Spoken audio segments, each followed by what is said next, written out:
Halo semuanya, nama gue Gilang Ramadan. Kali ini gue akan sedikit menjelaskan tentang COVID-19 yang gue tahu. Gue emang bukan dokter, gue juga bukan ilmuwan, gue juga bukan tim medis, jadi gue gak tahu banyak tentang COVID-19. Cuma yang pembahasan gue kali ini adalah ini keresahan gue sebagai masyarakat, sebagai rakyat Indonesia. Ya menurut gue untuk saat ini kita berada di benar-benar di fase prihatin. Tujuan video ini dibuat bukan untuk menimbulkan kepanikan, tapi ini adalah fakta yang sama-sama kita harus tahu sebelum terlambat, karena kita terlalu lalai atau santuy. Seluruh orang di dunia udah pada tahu apa yang terjadi di luar sana. Itu alasan kenapa kita diwajibkan di dalam rumah aja. Ingat, di dalam rumah, jangan keluar, apalagi keluar di dalam. Shit, gue cuma bercanda. Kalau lo nggak tahu, lawan kita sekarang adalah pandemi. Lo tahu nggak sih sebenarnya pandemi itu apa? Pada dasarnya semua ini ada 4 tingkatan, di mana ada endemi, wabah, epidemi, dan pandemi. Kalau lo nggak tahu, pertama ada endemi. Endemi itu adalah penyakit yang menular ke daerah-daerah. Tingkat selanjutnya adalah wabah. Wabah itu adalah penyakit yang menular ke satu negara. Berikutnya adalah epidemi. Epidemi adalah penyakit yang menular ke negara-negara tetangga.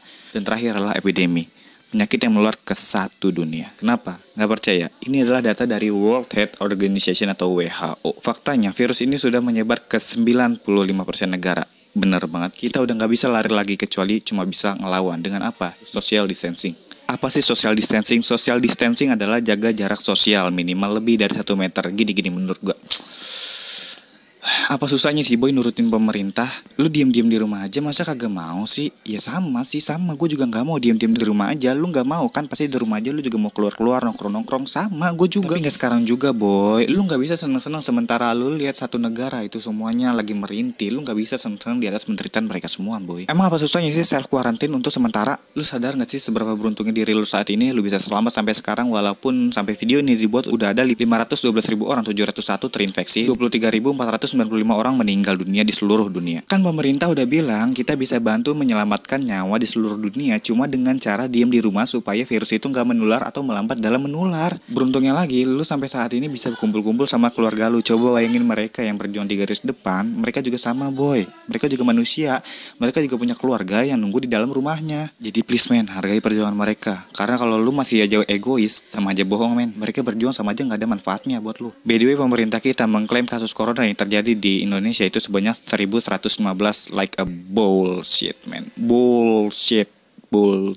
Sebagian orang emang sih udah ada yang panik dengan jumlah segitu, tapi sebagian orang juga masih ada yang nyepelein kayak ya elah cuma 1000 doang, penduduk Indonesia banyak coy, jadi gak usah panik-panik amat lah. Wait, tunggu dulu boy, buset, lawan lu ini pandemi, Eropa aja kewalahan, apalagi lu, jadi please jangan so jagoan lah. Pemerintah bilang kasusnya cuma sebanyak itu, gue yakin pemerintah juga menutupin semua fakta ini supaya rakyat-rakyat Indonesia gak panik, gak ada yang panik berlebihan. Tapi ya Allah, emang dasar rakyat Indonesia emang pada barbar gitu coy, pada barbar, bingung gua, pada terlalu santuy orangnya. Sekarang kita main logika deh.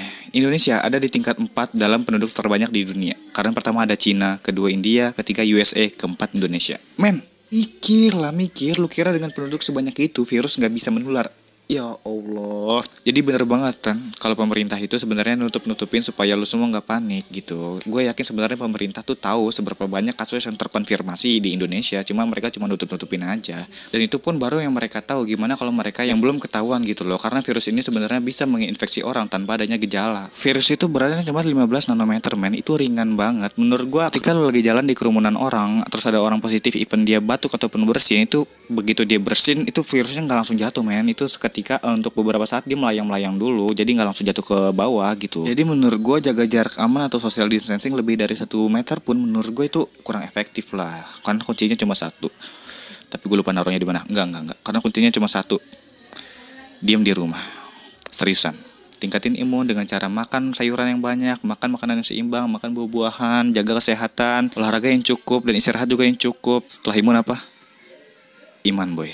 Minta sama Allah, berdoa supaya virus ini diangkat, supaya virus ini nggak ada lagi di dunia, supaya dunia bisa kembali kayak normal. Gue yakin nggak ada yang nggak mungkin di dunia ini kalau Allah berkehendak. Jadi terus berdoa dan berikhtiar, dan pastinya di rumah aja. Karena emang virus ini harus dilawan sama-sama, bukan cuma tim medis atau pemerintah aja. Jadi stop nyalain pemerintah. Gue yakin kok pemerintah sebenarnya mau ngelakuin yang terbaik buat rakyat-rakyatnya. Karena nggak mungkin gitu loh. Karena nggak mungkin pemerintah yang nggak sayang, yang nggak peduli sama rakyat-rakyatnya, itu nggak ada Pin. Tapi sayangnya kenapa waktu pemerintah ngutusin buat masjid ditutup itu banyak banget yang protes gitu. Kenapa? Gue heran banget. Bukannya gue so suci, gue juga manusia, gue juga brengsek, gue juga sering hilaf, gue sering maksiat, gue sering bikin dosa, gue pendosa. Tapi sekarang kita main logika boy. Gue tahu nyawa di tangan Tuhan. Gue tahu kalau kita belum ajal, kita kita bunuh diri, kita nggak bakal mati, men. Gue juga tahu kematian udah dicatat. Kita juga nggak perlu takut mati karena itu pasti. Tapi kita perlu khawatir juga kan. Kan pemerintah udah bilang jauhi kerumunan, apalagi tempat yang berpotensial. Sekarang gue tanya, emang waktu masjid itu dibuka 24 jam, lu semua pada ke masjid? Men, please, jujur aja lah. Kita ini manusiawi, kita sering bikin dosa kan. Iya, gue tahu sebenarnya gue juga sering ngeliat masjid itu sepi. Sholat subuh berapa saf sih paling banyak? Ya kalau di masjid lu emang rame, lu sering ke masjid, itu bagus banget, men. Bagus banget, pertahanin. Jarang banget orang yang kayak lu. Tapi kita realistis aja lah. Coba lu datang subuh-subuh ke masjid paling cuma 2 saf doang. Ya tapi balik lagi, kalau emang lu orang yang rajin banget ke masjid, lu pasti kangen banget sama masa-masa sholat Jumat. Karena sekarang sholat Jumat pemerintah buat mutusin nggak ada sholat Jumat untuk sementara.